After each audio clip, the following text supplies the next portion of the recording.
Study IQ IAS, अब तैयारी हुई अफोर्डेबल। हेलो दोस्तों, आप सभी का स्वागत है स्टडी IQ पर। और हम कर रहे हैं मोहित भट्टाचार्य के द्वारा लिखित book new Horizons of public administration की सीरीज। इसमें ये है तीसरा लेक्चर, जो है पार्ट जो आपका चैप्टर 1 का तीसरा पार्ट है, तीसरा लेक्चर है ये। और क्योंकि चैप्टर 1 काफी बड़ा है, ब्रॉड है, स्कोप तय कर रहा है पब्लिक एडमिनिस्ट्रेशन के नेचर, स्कोप और इवोल्यूशन, तो इसको हमने कई भागों में विभक्त किया है। तो आज हम पढ़ने वाले हैं न्यू पब्लिक एडमिनिस्ट्रेशन मिनोब्रुक में जो कॉन्फ्रेंसेस हुई और looking back to look forward. तो आगे बढ़ाते हैं अपनी पढ़ाई को, और यहां पर हम बात करेंगे न्यू पब्लिक एडमिनिस्ट्रेशन की, जो 1960s के लेटर पार्ट का जो दौर है, वहां पर अमेरिका में कुछ ऐसा हो रहा था, बल्कि पूरे 60s में ही, और वो कल्मिनेट होने लगा 1960s के अंत में, राइट। सो 1968 में एक कॉन्फ्रेंस होती है जिसको हम मिनोब्रुक कॉन्फ्रेंस 1 बोलते हैं, और उसके जो पहले से चीजें चली आ रही होती हैं वो एक कारण बनती है कि वहां कॉन्फ्रेंस में ऐसे मुद्दों को उठाया जाता है जो कि रेलेवेंट बनते हैं पब्लिक एडमिनिस्ट्रेशन के लिए, और वहां से निकल के आता है new public administration. So there was something new about this public administration. So यहां पर जो इसका प्रीफेस है, जो पहले चीजें चल रही हैं, वो है discipline alienation from political science. So 19 आप देखते हैं 40s के दौर में, 1930s के दौर में, जब साइंटिफिक बिहेवियरल चीजें हो रही हैं, तो वहां पर जो डायकोटमी है वो तो ब्रॉडन हो गई, और पब्लिक एडमिनिस्ट्रेशन धीरे धीरे, जो पॉलिटिकल साइंस उसकी मदर डिसिप्लिन है, उससे अलग हो गया। पर पब्लिक एडमिनिस्ट्रेशन बहुत ही, जिसे हम कहेंगे एक तरीके से सूखा हो गया, उसमें वैल्यूज नहीं रही, क्योंकि पॉलिटिकल साइंस उसमें क्या करती है, वैल्यूज लेके आती है। वैल्यूज का क्या मतलब है? वैल्यूज का मतलब है कि प्रेफरेंस ऑफ चॉइसेस। जैसे अगर हम इक्वालिटी की बात करें, विशेष कंसर्न्स की बात करें लोगों के लिए, और जो इमोशन से भी जुड़ी होती हैं, वो वैल्यूज होते हैं। जैसे इवन दया का भाव है, स्पेशल प्रोविजंस करने का भाव है, और एक तरीके से बेटर ट्रीटमेंट देने का भाव है सेक्शन ऑफ पॉपुलेशन जो कि एक तरीके से नेग्लेक्टेड थी।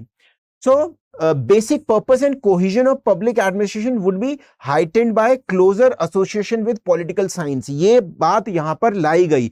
तो यहां पर स्कॉलर्स क्या कह रहे हैं? स्कॉलर ये कहना चाह रहे हैं, अगर पॉलिटिकल साइंस और पब्लिक एडमिनिस्ट्रेशन को एक साथ लाया जाए तो क्या होगा, उससे it would be better. Study of administration is just another expression of the study of politics, ये भी बोला गया। सो ऐसे स्टेटमेंट क्या आ जाते हैं आपके, आ जाते हैं कमेंट करने को मेंस के क्वेश्चन में, तो बिल्कुल ऐसे ही आते हैं, ठीक है। The study of administration is just another expression of study of politics. इसका मतलब है कि पूरी तरह पॉलिटिक्स को और एडमिनिस्ट्रेशन को अलग नहीं किया जा सकता, ठीक है, क्योंकि बिना पॉलिटिक्स के, क्योंकि पॉलिटिक्स क्या कर रही है, पब्लिक पॉलिसी कौन बना रहा है? लेजिस्लेचर। तो पूरी तरह अगर इसे हटा देंगे तो अपने आप में ब्यूरोक्रेसी में वो कंसर्न्स नहीं रह जाएंगे कि किस सेक्शन ऑफ पॉपुलेशन को वो ज्यादा क्या करे, फेवर करे, या जो वैल्यूज लाई जाती हैं वो पब्लिक पॉलिसी में लेजिस्लेचर के द्वारा ही लाई जा सकती हैं। हर, जैसे आप ये समझो, हर एक सरकार की क्या होती है, अलग अलग प्रेफरेंसेस होती हैं। Some section of people are very open and I would say favorable towards the minority population, others are towards Indian के context में बात करूं तो scheduled caste, scheduled tribes and other backward classes, right? अगर मैं America में बात करूं तो blacks हो गए, hispanics हो गए, और वहां की minorities हैं, तो अलग अलग वहां पर क्या है, ऐसे ही पॉलिटिकल आइडियोलॉजी के अलग अलग सेट ऑफ वैल्यूज होती हैं। अगर पूरी तरह हम प्रशासन को अलग कर देंगे पॉलिटिकल एस्पेक्ट से, तो वहां पर हमें एक ऐसी बॉडी ऑफ मशीन मिल जाएगी, ब्यूरोक्रेटिक मशीन, जो कि बहुत कंसर्न नहीं है सेक्शन ऑफ पॉपुलेशन जो कि मार्जिन्स पे रह रहे हैं। तो ये ध्यान रखना है। तो मेन फोकस था new goals of new public administration, जिसमें वैल्यूज हो, इक्विटी हो, रेलेवेंस हो, क्लाइंट ओरिएंटेशन और चेंज हो। तो ये क्या चीजें हैं, हम बात करते हैं। तो जो जिनको सर्व करा जा रहा है उनके प्रति क्या हो, अपने को ढाले। What administration has to change according to them? So client orientation. Administration also have to change in its structure. So it cannot be that जो bureaucracy की हम criticism करते हैं कि bureaucracy self aggrandizement वाली, अपने को स्वयं पोषित करने वाली बॉडी होती है, वो भी सही नहीं है। हमें वैल्यूज लानी है। पूरी तरह पॉलिटिकल साइंस को अलग कर दिया है हमने, तो हम देख नहीं पा रहे हैं कि एक्चुअल में एडमिनिस्ट्रेशन उनके लिए है जो सेल्फ में पहले से ही पावरफुल है, या उनके लिए जिनको जिनको ज्यादा संरक्षण देने की जरूरत है, इक्वालिटी की प्रोविजन करने की जरूरत है, जिनको अपलिफ्ट करने की जरूरत है. Then equity, people who are at the bottom of the pyramid, they need to bring into focus of administration, right? And relevance, I already told you that relevance has to be according to the situation of the times. जैसे कि जरूरत हो, जैसे Covid के समय relevant क्या था ज्यादा कि गवर्नमेंट एक ऐसी प्रोविजन लेके आए कि सबको एटलीस्ट फ्री का वैक्सीन लगाए, तो गवर्नमेंट लेके आई. इस तरीके से पब्लिक एडमिनिस्ट्रेशन को रेलेवेंट होना था. कहां पर? यूएसए में, क्योंकि ये सब चीजें कहां हो रही है? मिनोब्रुक कॉन्फ्रेंस यूएसए में हो रही है. ठीक है, तो 1968 की बात कर रहा हूं मैं. अब आगे बढ़ते हैं. तो दोस्तों बहुत ही आपके लिए शानदार ऑफर है. मेरा नाम है शेखर चौधरी और मैं सब डिविजनल लेवल पे ऑफिसर रह चुका हूं उत्तर प्रदेश में, मुरादाबाद डिस्ट्रिक्ट में. और उसके बाद मैं अपने फर्स्ट लव जो कि है पढ़ना, उसके प्रति त्याग पत्र दे के आ गया हूं. बट आपके साथ और आपको पढ़ाने के लिए हम क्या लेके आए हैं? आपके 21 अप्रैल से शुरू हो रहा है पब्लिक एडमिनिस्ट्रेशन का बैच. आप इसमें इनरोल करिए और इसमें इनरोल करने के लिए एक ऑफर आया है जो कि है सिविल सर्विसेज डे 2023 के उपलक्ष्य में, and you are getting a heavy discount, and in just 14,999 you are getting whole of this course, which would have previous year questions, which would have all the subjects that all the section of the subject public administration ke. You'll get hand notes, handwritten notes, PDF notes, and also test series which are 12 in number, 8 sectional and 4 full length test, and then discussion also, and doubt clearing sessions also. So it is a huge offer. You should avail it and use SC Live code so that you get this discount. And SC stands for Shekhar Chaudhary, which is my name. And also इस lecture के अंत में आप देखेंगे तो आपको मेरे से जुड़ने के लिए आप जुड़ सकते हैं इंस्टा पे और साथ में टेलीग्राम पे भी, उस पे भी नजर रखिए. आगे बढ़ते हैं दोस्तों, बात करते हैं हम कि लेट 1960s में क्या हो रहा था. यंग अमेरिकन स्कॉलर जो थे पब्लिक एडमिनिस्ट्रेशन के, उन्होंने एक आंदोलन कराया. वो परेशान हो गए थे कि यार ये तो हमने एक्सपेक्ट नहीं किया था कि हमारा एडमिनिस्ट्रेशन ऐसा होगा. This type of things that were happening in America were putting pressure on their mind and they were expressing themselves, right. So ये एक है नया मूवमेंट शुरू होता है आपके अमेरिकन पब्लिक एडमिनिस्ट्रेशन में. सो फेलिंग ऑफ अमेरिकन डेमोक्रेसी. अब 1950s में अमेरिका एक वर्ल्ड लीडर बन गया, बहुत प्रॉमिसिंग. सेकेंड वर्ल्ड वॉर के बाद एज अ कंट्री आया, पर धीरे धीरे क्या होने लग गया, वहां पर जो इंटरनल फिशर्स थे, इंटरनल क्रैक्स थे, इंटरनल इश्यूज थे अमेरिका की पॉलिटिक्स में, वो ऊपर आने लगे. जैसे ब्लैक्स के साथ क्या होता था, बहुत ज्यादा डिस्क्रिमिनेशन होता था. तो रोजा पार्क के बारे में आपने सुना होगा, महिला जिन्होंने सिविल राइट्स मूवमेंट में अपना भाग लिया, और मार्टिन लूथर किंग जूनियर. और उस समय पूरा एक तरीके से अमेरिका में ये छाया रहा. और ये देखिए टाइम पत्रिका ने अभी 50 साल बाद भी उसको कवर किया था 2015 में, और कवर पेज पे लाए थे. यहां पर दिखाया गया है, देखिए एक लॉस एंजलिस में वॉट्स जगह है, द कॉज ऑफ राइट्स. यहां पर 30 से ज्यादा लोग मर गए थे और भाग रहे हैं. देखिए इनके हाथों में ऑटोमेटिक वेपन्स हैं, गाड़ियां फूंक दी गई थी. So this was all happening in America. इसके अलावा वियतनाम वॉर में बहुत ज्यादा क्या हो रहा था, लोकल जो ओपिनियन था वो अगेंस्ट दी वॉर बन रहा था. उसके अलावा वर्ल्ड ओवर में क्या हो रहा था, बहुत इन्फ्लेशन भी आ रही थी, क्योंकि उसका कारण ये था कि ऑयल प्राइसेस शूट अप हो गए थे, हायर ऑयल प्राइसेस हो गए थे. सो all these things were making a difficult situation and American democracy was failing. So इसी के एंटायर इस चीजों को डिस्कस करने के लिए, उस चीजों को चेंज करने के लिए कुछ शुरू होता है. वो क्या होता है, वो होता है गैदरिंग एट मिनोब्रुक, सायरकस यूनिवर्सिटी का मिनोब्रुक जो एक कॉन्फ्रेंस सेंटर है, वहां पर आते हैं लोग. और एक स्कॉलर रहे हैं जो न्यू पब्लिक एडमिनिस्ट्रेशन के सबसे बड़े एक तरीके से स्कॉलर माने जाते हैं, Dwight Waldo. Challenge the givens of the orthodox public administration, जो पहले से चला आ रहा है पब्लिक एडमिनिस्ट्रेशन साइंटिफिक मैनेजमेंट वाला, जिसमें ऑर्थोडॉक्सी है, जो ये कह रहा है कि हम तो अलग हैं पॉलिटिकल साइंस से. उसके जो गिविंग्स थे, ठीक है, उसको ये चैलेंज करते हैं. क्या कहते हैं कि टाइम ऑफ टर्बुलेंस था, demand for restoration of values and public purpose in government.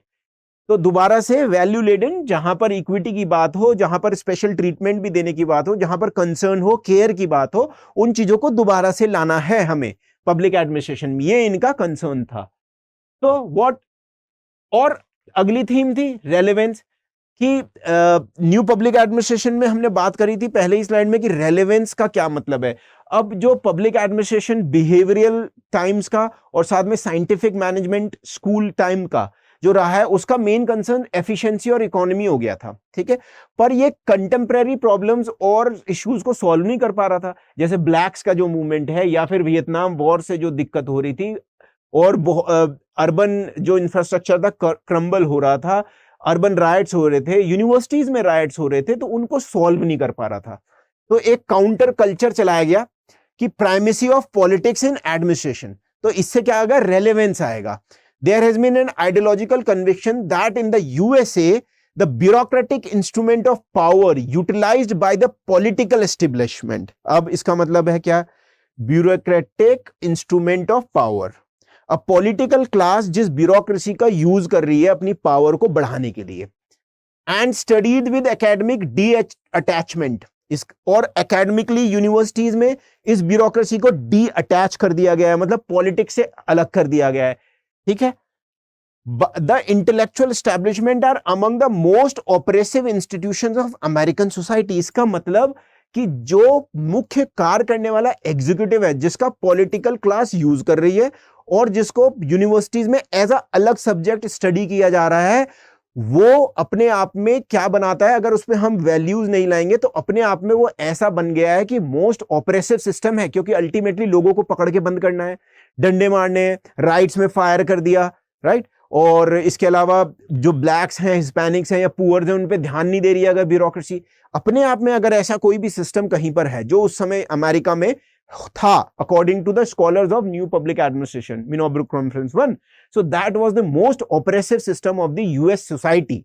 ये है इसका मतलब। और अनदर एस्पेक्ट ऑफ रेलेवेंस ये भी था कि अब character of the knowledge itself, कि हम कोई भी नॉलेज जो लाते हैं, अल्टीमेटली देखो क्या है, ultimately knowledge is very important. अगर आप आज भी भारत के संदर्भ में देखो, it is all about narrative creation. कोई भी एक चीज गवर्नमेंट ने सही काम किया या गलत काम किया कोविड में, अब मैं एज अ स्कॉलर 4 आर्टिकल्स लिख दूं, एक बुक लिख दूं, तो लोग बिलीव करने लगेंगे। यहीं पर ये कह रहा है कि नॉलेज के ऊपर प्रश्न कर रहे हैं कि जो लिखा जा रहा है पब्लिक एडमिनिस्ट्रेशन में, क्या वो उनके लिए लिखा जा रहा है जहां पर लोगों को सबसे ज्यादा जरूरत है, या खुद ब्यूरोक्रेसी अपने लिए बढ़िया बढ़िया चीजें लिखवा रही है, राइट। क्या इंटेलेक्चुअल्स का जो फोकस होना चाहिए वो है वहां पर जहां पर ब्यूरोक्रेसी को काम करना चाहिए, या सेल्फ सर्विंग हो गया है, right. So another aspect of relevance issue relates to character of the knowledge itself. The question was asked कि public administration की knowledge किसके लिए है, for what? लोगों का जीवन सही करने के लिए या केवल जो rich को और rich बनाने के लिए? Is it the purpose of PubLad to facilitate use of administrative knowledge for the perpetual political power? Political power को बढ़ाते रहने के लिए है क्या? या some important questions were asked. क्या questions थे? What standard of decision do we use to select which question ought to be studied and how to study? अब क्या question study करना है, scholars पूछ रहे हैं, और कैसे study करना है। अब इसका मतलब क्या है कि क्या हमें poverty देखनी है या केवल white लोगों में poverty देखनी है, या हाउसिंग सोसाइटी देखनी है, और कैसे स्टडी करना है, लोगों के आज जाके रिसर्च करना है नहीं करना है, ऐसी चीजें पूछी गई। हमारे questions of priority knowledge creation के समय कौन बनाते हैं, जो हमें ऑर्डर आ जा रहा है गवर्नमेंट की तरफ से वो, या हम खुद जा रहे हैं लोगों के बीच में, प्रोफेसर्स क्या कर रहे हैं ये। To what extent we are aware of social and moral implication of knowledge in public administration. अगर कोई भी नया पब्लिक एडमिनिस्ट्रेशन में नॉलेज लाई जा रही है तो उसका सोशल और मॉरल इंप्लीकेशन क्या होगा। इसका मतलब एक बुक लिख दी जैसे कि police is doing very good in US, but police must not be doing उस समय अच्छा, because they were killing the blacks and blacks were against the establishment at that time, there were riots happening. So अब यहां क्या है कि हम ये अवेयर भी हैं कि जो नॉलेज हम रिसर्च पेपर लिख रहे हैं, क्योंकि ये सब क्या है, प्रोफेसर लोग हैं, रिसर्चर्स हैं, तो ये पूछ रहे हैं कि जो हम नॉलेज लिख रहे हैं, रोज रोज अखबारों में भी लिख रहे हैं, बुक्स में भी लिख रहे हैं, इसका सोशल और मॉरल इंप्लीकेशन जानते भी हैं हम या नहीं। What are the issues of public administration as social and political science? इसके अपने क्या इश्यूज हैं, कैसे इसमें सुधार किया जा सकता है। Does public administration presently yield knowledge useful to certain institution in society, dominant ones and not to other? मतलब कि डोमिनेंट इंस्टीट्यूशंस क्या हो सकते हैं? ब्यूरोक्रेसी अपने आप में एक डोमिनेंट इंस्टीट्यूशन है, ठीक है, और इसी की तरह लेजिस्लेचर भी हो सकता है, या पावर इलीट भी हो सकता है, ये भी इंस्टीट्यूशन है अपने आप में, पावर इलीट जो कैपिटलिस्ट इंस्टीट्यूशंस हैं वहां। और not to other, not to other में कौन आ गए? नॉट टू अदर में माइनॉरिटीज भी आ गई यूएसए की, पुअर भी आ गए यूएसए के, ठीक है, इसमें ब्लैक्स भी आ गए यूएसए के। ये लोगों के बारे में, sir does public administration presently yield knowledge useful to certain only few institution? देखिए ब्यूरोक्रेसी अपने आप में बहुत पावरफुल इंस्टीट्यूशन होता है, अगर ब्यूरोक्रेसी को चैलेंज नहीं किया गया तो उससे ज्यादा पावरफुल कोई इंस्टीट्यूशन है ही नहीं, वो पूरी की पूरी तरह चीजें बदल के रख सकता है। चैलेंज करने का मतलब ये नहीं है कि हम ब्यूरोक्रेसी को एक तरीके से कमजोर करें, बल्कि ब्यूरोक्रेसी में सुधार कैसे किया जा सकता है, क्योंकि मैक्स वेबर क्या कहते हैं, और मार्क्स भी कहीं ना कहीं कहते हैं, मार्क्स क्रिटिसिज्म करते हैं मैक्स वेबर के ब्यूरोक्रेसी मॉडल का, कि अल्टीमेटली ब्यूरोक्रेसी क्या है? पावर एलीट के द्वारा यूज होने वाला instrument to govern over the people who are proletariats in a way, right? So class instrument है, इसीलिए यहां पर ये जरूरी है पूछना। These are obviously very disturbing questions, और इसी तरह ये स्टेटस को चैलेंज करते हैं। और देखिए अपना ध्यान रखिएगा, पब्लिक एडमिनिस्ट्रेशन में जो ब्यूरोक्रेसी है वेरी इंपॉर्टेंट है, और ब्यूरोक्रेसी को हमेशा माना जाता है कि स्टेटस कोइस्ट है। स्टेटस कोइस्ट का मतलब है यथास्थिति बरकरार रखो, कुछ चेंज मत करो। पर यहां पर मेन जो चैलेंज था वो आ ही रहा था कि हमें तो चेंज करना है, इसीलिए ये क्वेश्चन पूछा जा रहा है। The new movement demanded radical curriculum, change होना चाहिए, करिकुलम पूरा सिलेबस क्या होना चाहिए? चेंज होना चाहिए यूनिवर्सिटीज में, और उसमें मीनिंगफुल स्टडीज होनी चाहिए, रियलिटीज ऑफ पब्लिक लाइफ, कि इतने सारे लोगों के बीच में क्या है? पॉवर्टी है, so many people are in jail without doing much of the crime, or they are not getting out if they are blacks. Then there is restrictions on blacks. These are the realities or American life on blacks at that time, ठीक है? So realities of public life ये करना जरूरी है, ये पढ़ाए हमारे देश में। ऐसे कंसर्न्स थे किनके? जो लोग मुनोब्रुक में आए थे, scholars, PhD scholars, professors, right, students also. And values लाना जरूरी है। वैल्यू न्यूट्रलिटी कुछ नहीं हो सकती कि no you should not, you should only and only concern about the data and quantitative aspect, नहीं क्वालिटेटिव भी। आपने इमेजिन करो कि 10 ट्रक कहीं पर भेज दिया आपने अनाज, पर वो लूट लिया गया पावरफुल लोगों के द्वारा और गरीब लोगों को कुछ मिला नहीं। तो आपको पॉलिसी में ही ये इंप्लीमेंटेशन करना होगा कि इंश्योर कराना होगा किसी तरह इक्विटेबल डिस्ट्रीब्यूशन हो। ये ही वैल्यूज हैं। या जो गरीब है, जैसे हमारे यहाँ अंत्योदय स्कीम है, उनको ज्यादा जाए, ये ही वैल्यूज हैं, ठीक है। So NPA rejected value neutral stand taken by behavioural political science and management oriented public administration, कि ये तो नहीं चलेगा, ठीक है, कि वैल्यू न्यूट्रलिटी हो ही नहीं सकती। यहां पर आपको espouse the cause of disadvantaged section in the society, उनके लिए विशेष तरीके की आपको क्या करनी पड़ेगी? पॉलिसीज बनानी पड़ेंगी। तो you can not have universal policies कि सबको हम क्या करेंगे? फेवर कर देंगे, but you need to favour some section of people ज्यादा है। And value should be serve through administrative action. इसके अलावा एक स्टेटमेंट है बहुत इंपॉर्टेंट, ये क्वेश्चन आ भी चुका है, आ भी सकता है दोबारा। The new public administration is less generic and more public, ठीक है। Less generic and more public का मतलब ये है जनरल, जो सबके लिए कॉमन हो, वो नहीं। मोर पब्लिक, पब्लिक का मतलब सरकारी, यहां पर सरकारी मतलब ब्यूरोक्रेसी का रोल, यहां पर गवर्नमेंट का रोल, ठीक है, अपने आप में। देन फॉरबियर, इससे पहले वाले एडमिनिस्ट्रेशन जो चला आ रहा था उससे ज्यादा ये क्या है? Public. Less descriptive and more prescriptive, क्या चीज है समाज में वो नहीं बताना, प्रिस्क्राइब करो व्हाट शुड बी डन, है ना। Less institutional oriented and more client impact oriented, इसका मतलब है इंस्टीट्यूशन, मैंने समझाया, इंस्टीट्यूशन अपने आप में ब्यूरोक्रेसी एक इंस्टीट्यूशन है, ठीक है। So new public administration is less institutional oriented या government oriented and more client impact, कि लोगों पे क्या फर्क पड़ेगा, केवल प्रोसेस पूरा करने से नहीं, लोगों पे कितना फर्क पड़ा आपकी पॉलिसीज का, है ना। And less neutral and more normative, neutral ना होके ज्यादा नॉर्मेटिव है। नॉर्मेटिव क्या होता है? नॉर्म्स, ठीक है, जो एक स्टैंडर्ड सेट करते हैं, right. Less neutral and more standard set करने वाले नॉर्म्स जो होते हैं, and it is hope no less scientific, और ऐसा भी नहीं है कि इसमें साइंटिफिक फर्वर हम पूरी तरह हटा दें। ये है बहुत इंपॉर्टेंट आपका स्टेटमेंट है। अब यहां पर सोशल इक्विटी की भी बात हो रही है। डिस्ट्रीब्यूटिव फंक्शन जो है गवर्नमेंट का, मतलब गवर्नमेंट क्या करती है, गवर्नमेंट रिसोर्सेज का डिस्ट्रीब्यूशन भी करती है। जैसे भारत में ही देख लीजिए, गरीबों को क्या कर रही है गवर्नमेंट, टैक्स लेके अमीरों से it is given subsidy, right. So there is a distributive function, और पब्लिक गुड्स का भी डिस्ट्रीब्यूटिव फंक्शन है। फॉर एन एग्जांपल, रोड्स बनाती है, रोड्स बना रही है, हॉस्पिटल्स बना रही है गवर्नमेंट, है ना। तो ये तो डिस्ट्रीब्यूटिव फंक्शन है ही गवर्नमेंट का।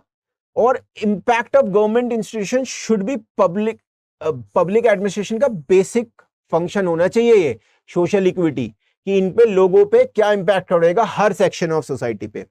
One manifestation of this philosophy seems to be almost new Benthamite. So एक तरीके से जेरेमी बेथम जो ला रहे थे, यूटिलिटी ला रहे थे ना पॉलिटिकल साइंस में, उनकी थ्योरी है। तो वहां पर ये कह रहे हैं कि ये एक तरीके से यूटिलिटी, ज्यादा लोगों का भला हो, इसकी तरह से बात हो रही है। The purpose of public organisation is the reduction of economic, social and psychic suffering.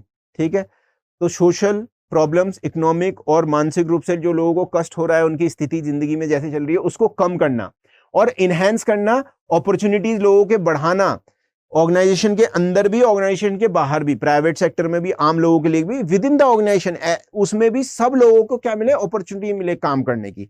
तो ये Frederickson has gone a step further, और उन्होंने कहा कि a public administration which fails to work for changes, मतलब चेंज नहीं कर पा रहा है, जो रियलिटी है समय की उसके अनुसार सर्व नहीं कर पा रहा है, which try to redress the deprivation of minorities will likely be eventually used to repress those minorities।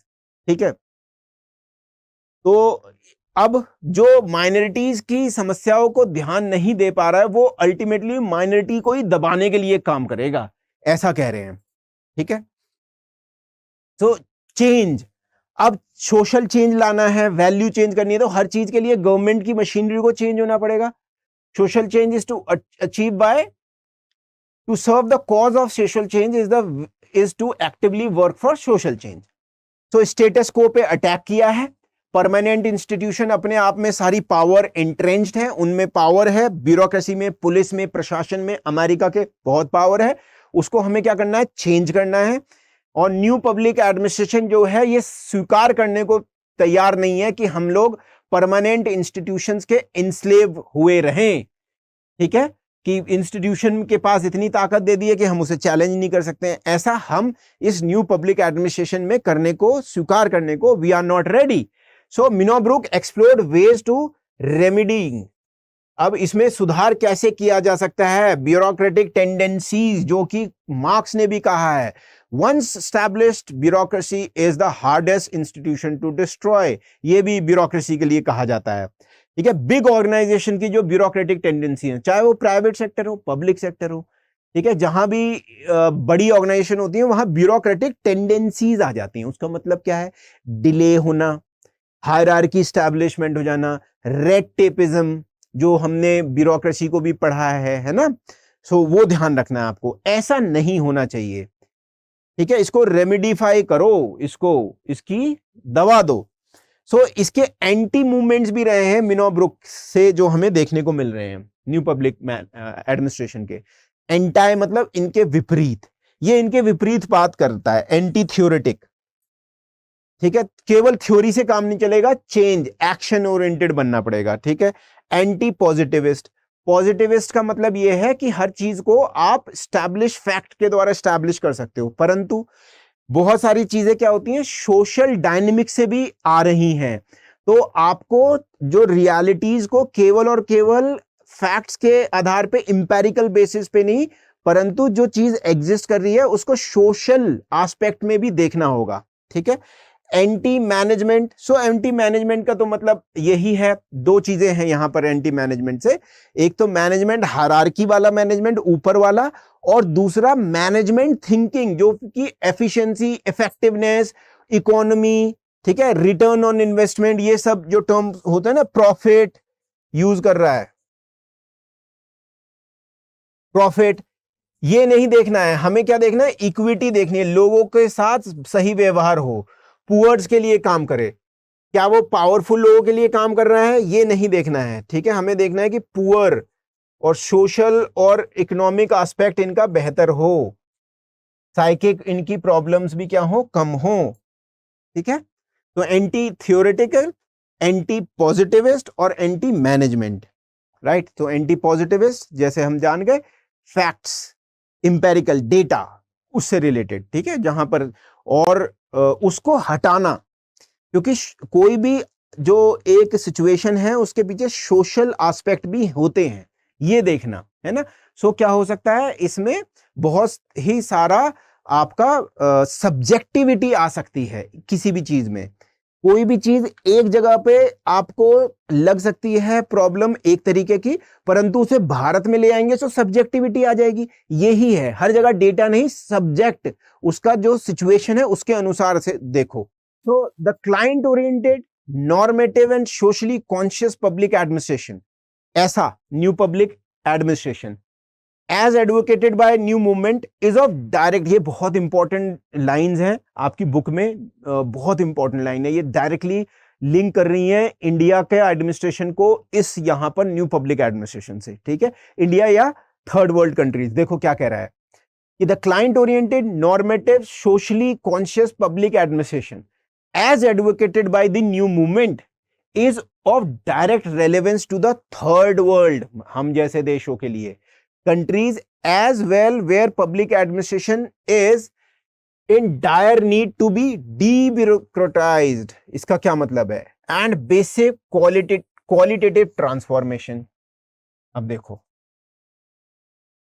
Bureaucracy में ब्यूरोक्रेटाइजेशन का क्या मतलब है? ब्यूरोक्रेटाइजेशन का मतलब है ब्यूरोक्रेसी स्टैब्लिश हो गई है, ब्यूरोक्रेसी पावर इलीट के लिए काम कर रही है, ब्यूरोक्रेसी के स्लो प्रोसेस हैं, और ब्यूरोक्रेसी में एक तरीके से सेल्फ एग्रेंडाइजमेंट है, अपने को सर्व कर रही है, अपने बड़े बड़े ऑफिस कर लिए हैं ब्यूरोक्रेसी ने। आपको ये कहां देखने को मिलेगा? हमारे देश में। तो जब हम ब्यूरोक्रेसी को पढ़ते हैं, हम सबको ब्यूरोक्रेसी में जाना है, वो बात अलग है, पर ब्यूरोक्रेसी को एज एन इंस्टीट्यूशन जब हम पढ़ते हैं तो देखते हैं कि बहुत गरीब भारत जैसे देश में क्या ऐसा कैसे संभव है कि जिला कलेक्ट्रेट तो इतनी बड़ी बिल्डिंग होती है, वहां पर तो इतनी गाड़ियां हैं, इतना सब साजो सामान है, उसी के 2 किलोमीटर दूर बिल्कुल लोगों के पास छप्पर भी नहीं है रहने को।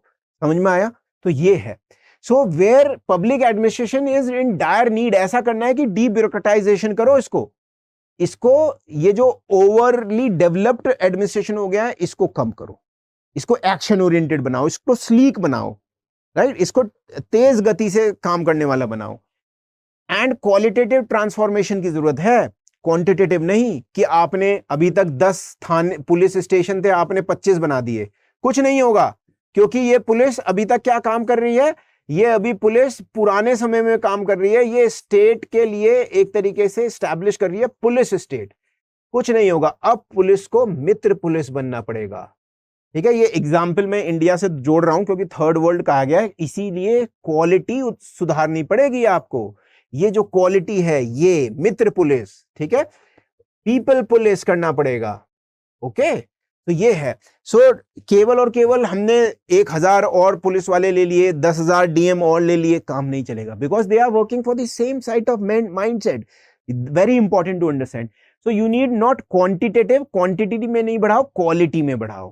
ठीक है, तो यहां पर एक देख रहा है आपको, ये है छप्पर, ये टूटा हुआ सा कुछ खपरेल जिसे हम बोलते हैं, एक महिला पानी लेके जा रही है बेचारी, उसके घर में पानी भी नहीं है ना। तो डीब्यूरोक्रेटाइजेशन करने की जरूरत है और क्वालिटेटिव ट्रांसफॉर्मेशन करने की जरूरत है। बहुत सारे ऑफिस खोल लेने से, 10,000 ऑफिसर और लेने से कुछ नहीं चलेगा, ऐसा कौन कह रहे हैं? न्यू पब्लिक मैन एडमिनिस्ट्रेशन के स्कॉलर्स कह रहे हैं। ठीक है, तो इसी टाइप की ब्यूरोक्रेसी हेल्प करने वाली है। ओके, सो आगे होती है सेकेंड मिनोब्रुक कॉन्फ्रेंस। अब ये मिनोब्रुक कॉन्फ्रेंसेस जो हैं हर 20 साल के बाद होती थी। सो सेकेंड मिनोब्रुक कॉन्फ्रेंस जो होती है 1988 में होती है। अब यहां पर काफी चीजें बदल गई हैं 1968 से 88 के बीच में। 1968 में जो न्यू पब्लिक एडमिनिस्ट्रेशन का जो कॉन्सेप्ट आया, उसने ब्यूरोक्रेसी को, गवर्नमेंट को एक तरीके से क्या किया, सपोर्ट किया। ठीक है, अब गवर्नमेंट को सपोर्ट किया, तो गवर्नमेंट को सपोर्ट तो किया, और ब्यूरोक्रेसी को भी सपोर्ट किया, पब्लिक एडमिनिस्ट्रेशन और पॉलिटिकल साइंस को भी क्लोज लाने का प्रयास किया। पर 1960s में ही 70s में क्या होता है, धीरे धीरे स्कॉलर्स ये देखते हैं कि ये जो प्रॉब्लम है ब्यूरोक्रेसी की जा नहीं रही है, और वो देखते हैं कि प्राइवेट सेक्टर आगे बढ़ता जा रहा है। सो इस समय बहुत सारे स्कॉलर्स कुछ scholarly articles, research paper, books लिखना शुरू करते हैं जहां वो क्रिटिसाइज करते हैं ब्यूरोक्रेसी को, और वो कहते हैं मैनेजमेंट ओरिएंटेशन ज्यादा बढ़िया है। ठीक है, तो एक तरीके से पब्लिक एडमिनिस्ट्रेशन में अब मैनेजमेंट के साथ प्राइवेट सेक्टर के साथ क्या हो रही है, एक जुगलबंदी देखने को मिलती है। तो यहां पर 20 साल के बाद जो दोबारा से एक कॉन्फ्रेंस हो रही है, वहां पर हमें देखने को मिल रहा है इकोनॉमी बेहतर हो गई है और सपोर्ट और एक्सपेंशन हो गया यूएस पब्लिक एडमिनिस्ट्रेशन का, उसके लिए भी स्कॉलर्स में सपोर्ट है। ठीक है, परंतु यहां पर आप देखने को मिलता है कि वो जो सपोर्ट है वो प्राइवेट एडमिनिस्ट्रेशन की तरफ भी कह रहे हैं कि उसको भी लाओ इसमें, राइट। और पार्टिसिपेशन यहां जो हो रहा है सेकंड कॉन्फ्रेंस में, वो डाइवर्स फील्ड के लोगों का हो रहा है, right, as compared to first. और चेयरमैनशिप फेडरिक्सन, आपको स्कॉलर का पिक देखने को मिल रहा है, professor Frederickson. Public ad reality in post Reaganite USA. अब हम जब भी बात करते हैं रोनाल्ड रीगन की, रीगोनॉमिक्स की बात करते हैं, जो उन्होंने प्राइवेट सेक्टर के साथ मिलके क्या किया, ब्यूरोक्रेसी को चेंज करने की कोशिश की। तो रीगनाइट यूएसए का मतलब है रीगन, रोनाल्ड रीगन के बाद का यूएसए, जहां पर प्राइवेट सेक्टर के लिए क्या हो गया, एक एक्सेप्टेंस बढ़ने लगी। ये जब हमें देखने को मिल रहा है, तो और क्या चीजें, ethics, social equity, human resource function, reconciling public administration and democracy shows continuity in intellectual interest। तो मतलब ये चीजें क्या हैं, मिनोब्रुक कॉन्फ्रेंस 1 से 2 में भी आती हैं। डिफरेंट थीम जो यहां डिस्कस करी गई, जो मिनोब्रुक कॉन्फ्रेंस 1 में नहीं करी गई 68 में, और 88 में करी गई। लीडरशिप पे बात हुई, पहले में नहीं हुई थी। कॉन्स्टिट्यूशनल प्रोविजंस पे बात हुई, लीगल प्रोविजन में टेक्नोलॉजी और पॉलिसी और टेक्नोलॉजी का कितना संबंध होना चाहिए, वेरी इंपॉर्टेंट। एंड इकोनॉमिक, इसके बारे में ज्यादा चर्चा हुई, जो कि पहले में इतनी चर्चा हुई नहीं थी। वहां पर ब्यूरोक्रेसी पे ज्यादा फोकस था कि कैसे एनपीए न्यू कैसे लाई जाए, है ना, 1968 हमने जिक्र करा आपसे। So continuity of legacy in between 1 and 2, क्या चीजें 1 और 2 1968 और 1988 में कॉमन रही, कुछ चीजें वो देख लेते हैं।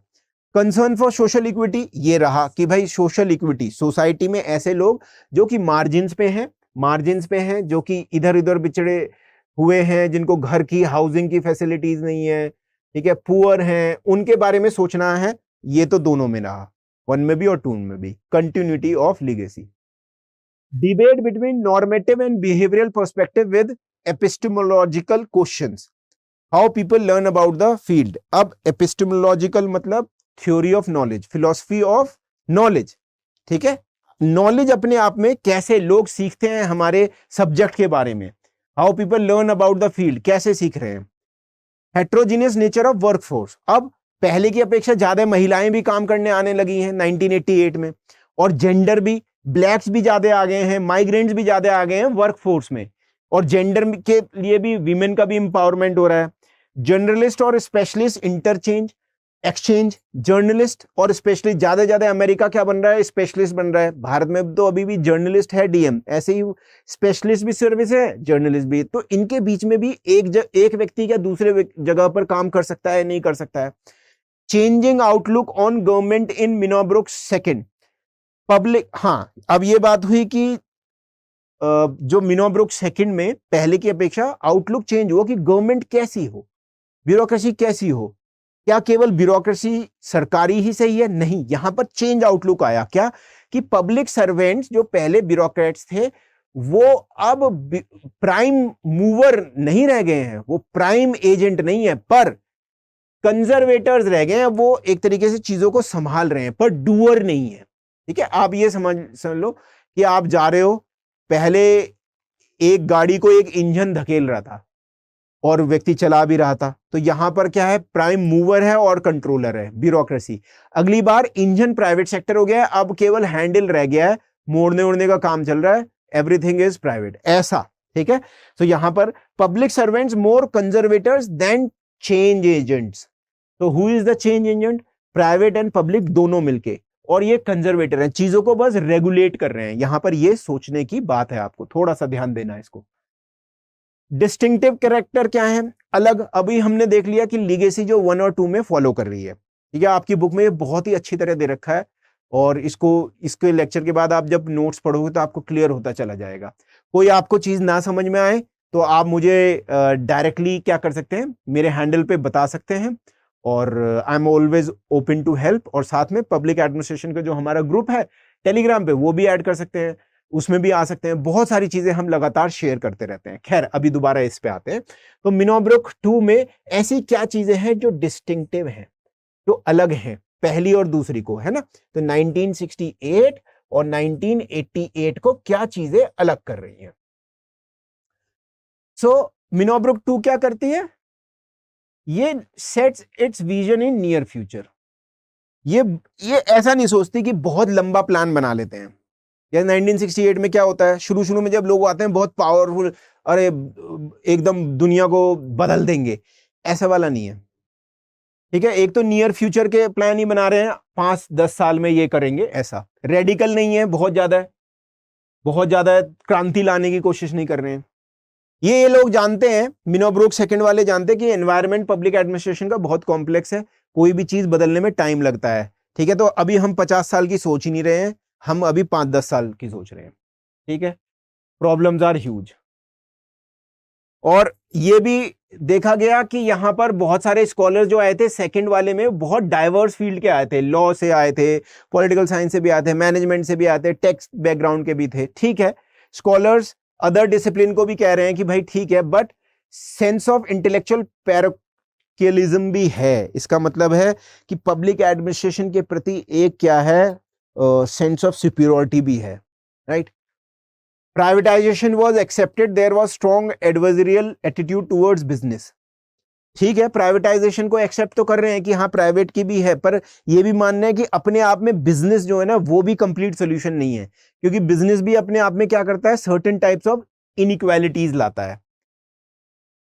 और पब्लिक पर्सनल जो आपकी प्रैक्टिसेस हैं, मतलब गवर्नमेंट में जो एचआर डिपार्टमेंट है, उसको भी स्क्रूटनाइज किया गया कि ऐसा क्यों है कि टैलेंट जो है उसको रिक्रूट नहीं किया जा रहा है, जो रिक्रूटेड टैलेंट है उसको सही तरीके से पेमेंट नहीं कर रही जा रही है, और साथ में मेरिटोक्रेसी के बेसिस पे लोगों को प्रमोशन नहीं दिया जा रहा है। इसका मतलब क्या है, इसका मतलब है कुछ तो गड़बड़ है, और वो कुछ गड़बड़ को ही क्या किया जा रहा है, स्क्रूटनाइज किया जा रहा है।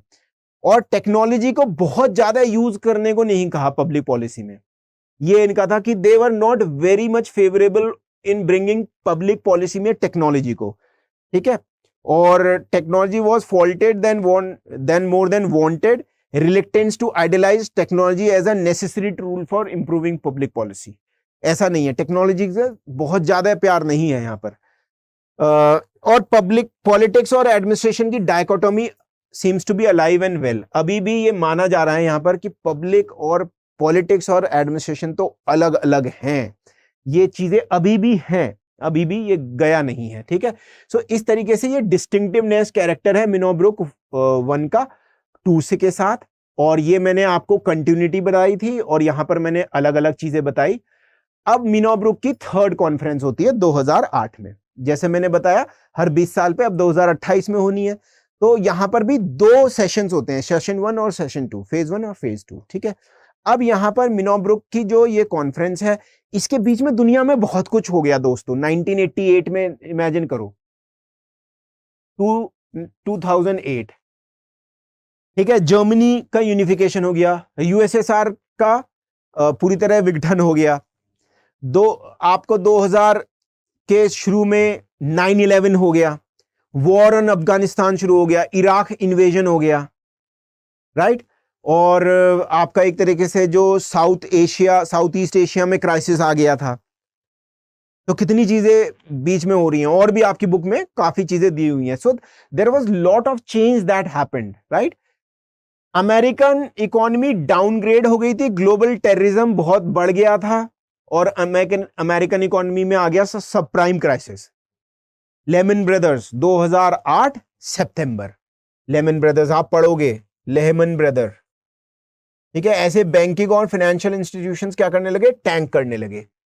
और 9/11 जैसे और भी दुनिया में अटैक होने लगे, जो वर्ल्ड ट्रेड सेंटर पे ओसामा बिन लादेन ने करा था। तो global terrorism, economy, ecological imbalance बहुत आने लग गया, क्लाइमेट चेंज बहुत होने लग गया, ये भी प्रॉब्लम हुई। और यहां पर जो ऐसी प्रॉब्लम्स हैं जैसे क्लाइमेट चेंज है, और आपका जो मैंने बताया लेमन ब्रदर्स के थ्रू पूरे वर्ल्ड में फैल गया जो सबप्राइम क्राइसिस या टेररिज्म है, ये एक कंट्री के बस की बात नहीं है। इसीलिए यहां पर जो एक आइडियोलॉजिकल फ्रेमवर्क लाया जा रहा था इस कॉन्फ्रेंस में, वो ये था कि things are interconnected in whole of the world. So it was not only concerned with the American perspective. That is why they invited, बहुत सारी कंट्रीज से क्या हुआ, पार्टिसिपेंट्स को इनवाइट किया।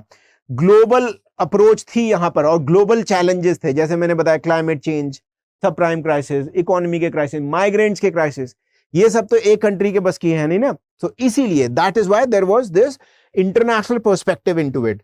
थीम क्या थी?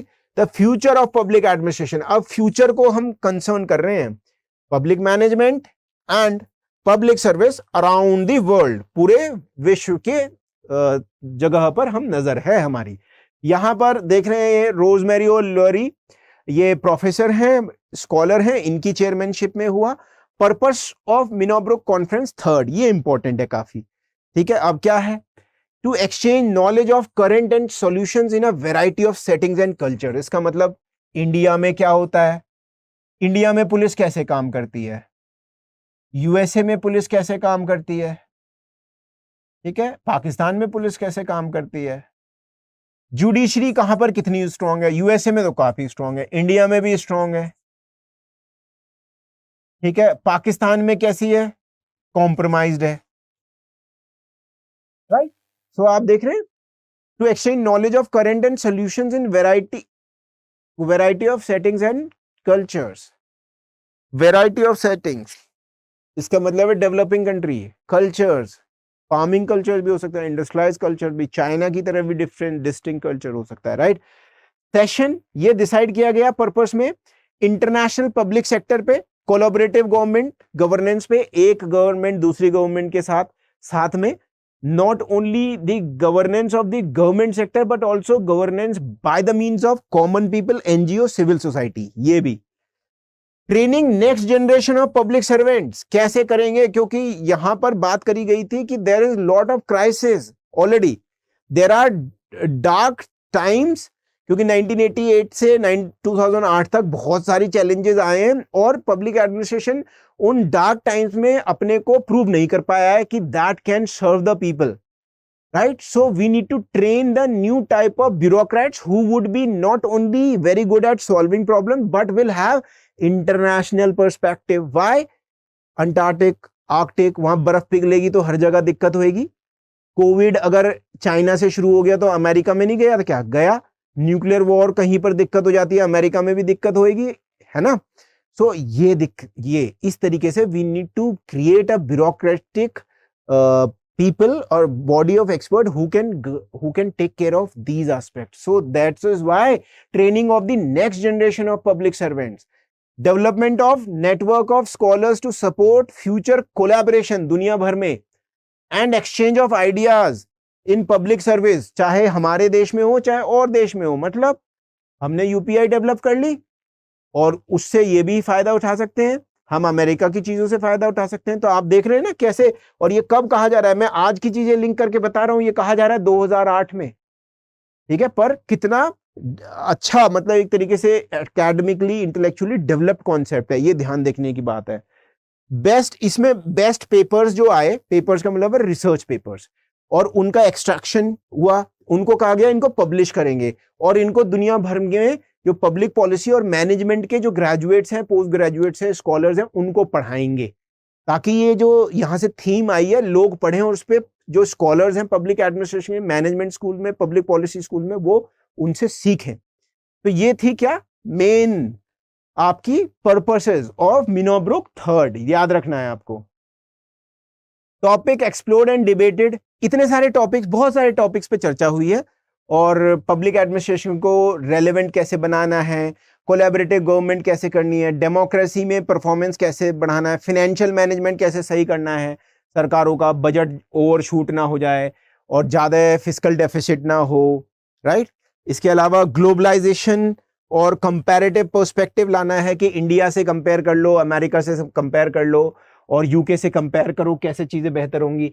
आईटी का यूज और मैनेजमेंट, लॉ, पॉलिटिक्स और पब्लिक एडमिनिस्ट्रेशन, क्या नए लॉ बन रहे हैं, कहां पर चेंज हो रहे हैं पॉलिटिक्स में जिससे पब्लिक एडमिनिस्ट्रेशन क्या हो रहा है, इफेक्टिव। सोशल इक्विटी और जस्टिस किस देश में कैसे लाई जा रही है, हम उसको कैसे बढ़ा सकते हैं, सारे सेक्शन ऑफ पॉपुलेशन को कैसे हम बेटर कर सकते हैं। ट्रांसपेरेंसी और अकाउंटेबिलिटी, ई गवर्नेंस से या किसी भी तरह से आईटीआई जैसी चीजों से भी अगर लाई जा सकती है तो अमेरिका में ये डिस्कस हो रहा है 2008 में, और बेहतर कैसे कर सकते हैं। Training of next generation of public servants, ये नए टाइप के ब्यूरोक्रेट्स इंडिया में भी आपको देखने को मिल रहा है। न्यू टाइप ऑफ ब्यूरोक्रेसी की ट्रेनिंग हो रही है, आरंभ स्कीम है, कर्मयोगी है, साथ में मिनिमम गवर्नमेंट मैक्सिमम गवर्नेंस की बात हो रही है, राइट। सो ये चीजें इंटरलिंक्ड हैं सारी। और इसके अलावा यहां पर फेज 1 और फेज 2 में, फेज 2 में जो आपकी मिनोब्रुक कॉन्फ्रेंस थर्ड का फेज 2 था वो काफी इंपॉर्टेंट है, 2-3 चीजें बताने के लिए, आप बुक में भी जाके जरूर पढ़िएगा। ये बताया गया कि पब्लिक एडमिनिस्ट्रेशन फेल हो गया है डार्क टाइम्स में, तो अब इसका क्लेम कि ये शेप कर सकता है सोसाइटी के अफेयर्स। ये दिक्कत है कि अगर डार्क टाइम्स मतलब खराब समय में पब्लिक एडमिनिस्ट्रेशन लोगों को क्या नहीं कर पा रहा है, रिस्पॉन्स नहीं दे पा रहा है, there is lack of response from the side of public administration, it means कि क्या ये केवल शेप कर सकता है सोसाइटी के अफेयर्स को। तो इस पे तो हम क्या कर रहे हैं, इस पे लगा रहे हैं प्रश्न चिन्ह, right.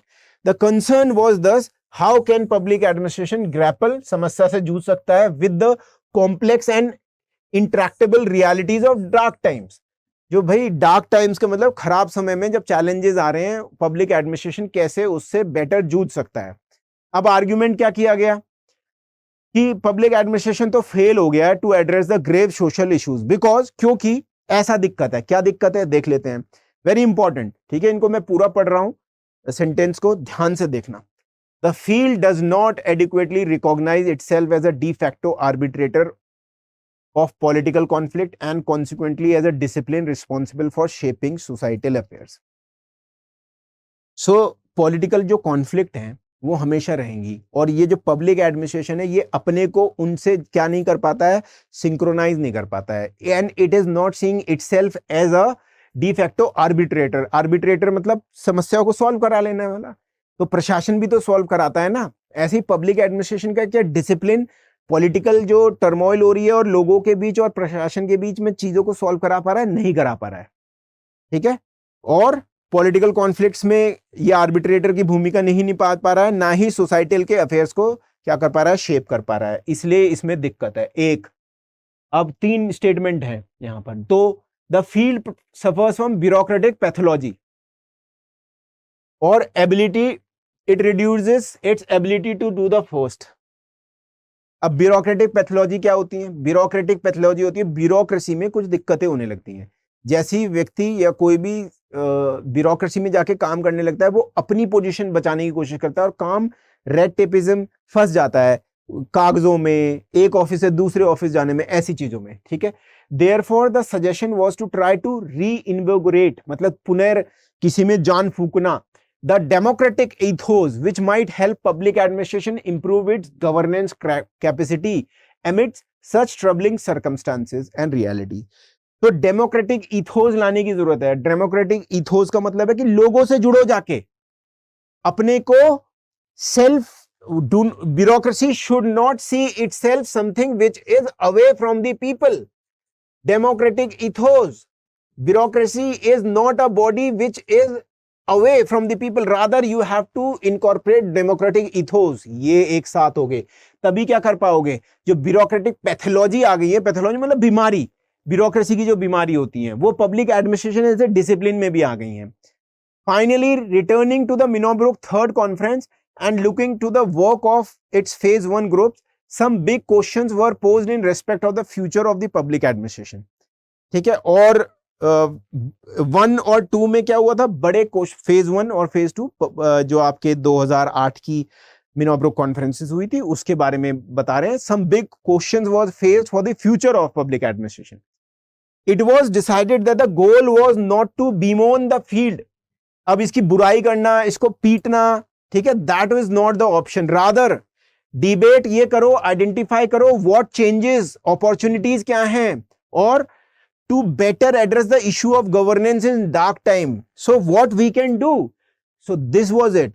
Write about it, research about it, discuss about it, not just in your country, in America, but also in the countries all over the world. That is why it is of the nature of international character, right? So it is a bad idea to beam on to kind of beat it up. Rather, there are a lot of opportunities you have to see and make the capacity building and do capacity building in the public administration so that we can face the problems that are there to better address the issues of governance in dark times. Right? कितनी सही बात लिखी है ना? So this is the main thing. So अब हमने Minnowbrook 1 की बात करी थी, मिनोब्रुक 2 की बात करी थी, मिनोब्रुक 3 की बात करी. तो इसके अलावा दोस्तों मिनोब्रुक के ऊपर हमारे चैनल पे 1, 2 और 3 को मैंने एक अलग लेक्चर में भी कवर किया है.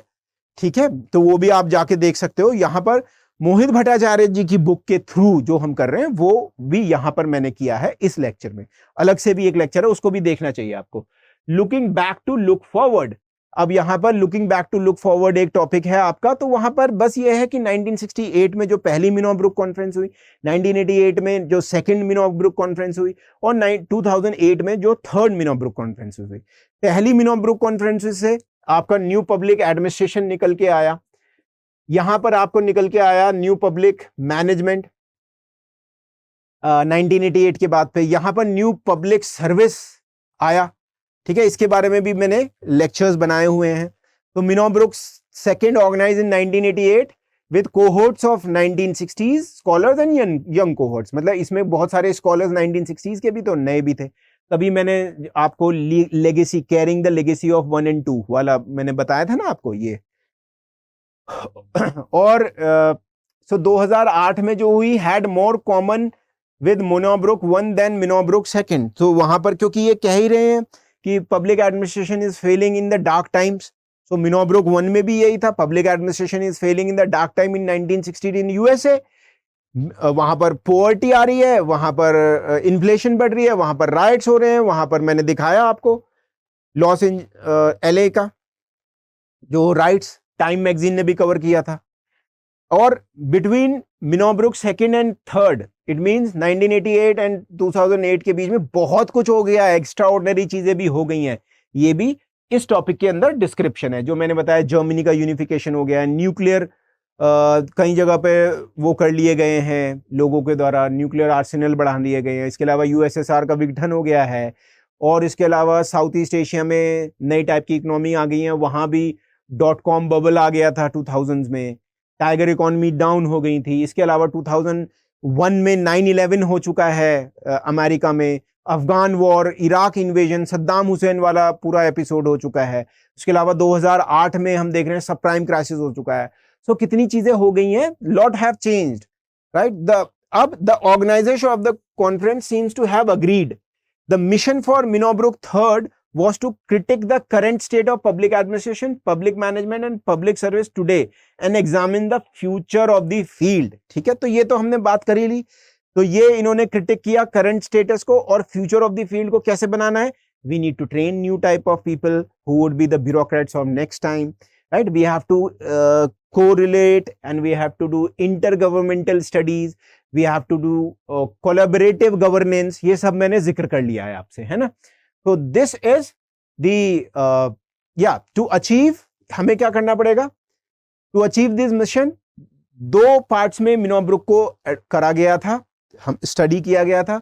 For the phase 1 workshop new scholars road brief critics जो फील्ड में अभी चल रहे थे, और इन्होंने ग्रुप्स में जाके इन टॉपिक्स पे काफी बात भी करी. ठीक है, सेशंस में. और सेकंड, ये तो अलग है, ग्रुप की तरह बात करें. सेकंड जो इसमें फेज हुआ था वो कॉन्फ्रेंस जो होती है जहां पर लोग अपना पेपर देते हैं कि ये मैंने पेपर लिखा है, ये प्रॉब्लम्स हैं एंड मैं ये सॉल्यूशन दे रहा हूं. ऐसे ऑर्गेनाइज किया गया. ठीक है. During phase 1 the expectation was there to be rich discussion about public administration in dark times, although in fact there was little acknowledgement of these issues. So इनके बारे में चर्चाएं तो ही, पर एक्नॉलेजमेंट कम हुआ, लोगों को फिर भी लगा कि ऐसा है नहीं, बहुत ज्यादा चीजें ऐसी नहीं है। तो खैर, so this was about the 2 phases and also Minobrook third, and this has to be told to you into detail by reading the statement, because those statement are very important. ये ध्यान रखना। अब इसके बाद आप जाके स्टेटमेंट पढ़ोगे तो वो स्टेटमेंट को पूरा का पूरा लाइन बाय लाइन पढ़ना, ठीक है? वो बहुत ही इंपॉर्टेंट स्टेटमेंट्स हैं जो पब्लिक एडमिनिस्ट्रेशन में होते हैं। और इसके अलावा आप बात करें तो you can always connect to me through the Instagram and through the Telegram. So over here there is a group, and by this group you will get very rich material. I also share the case studies, also what are the relevant newspaper articles, and over here you can definitely ask your questions to me, any doubts. Go through and study the lecture. If you find any of the things that you do not understand in your book, I am always there to help you out. So that is all we have for today, dear students. Thank you for being in the lecture, और अगले ऐसे ही lecture का इंतजार आप करिए जरूर। बहुत ही आपको इनरिच डिस्कशन के साथ मैं लेक्चर ऐसे लाते रहूंगा। Till then, have a good time. जय हिंद, जय भारत। स्टडी IQ IAS, अब तैयारी हुई अफोर्डेबल।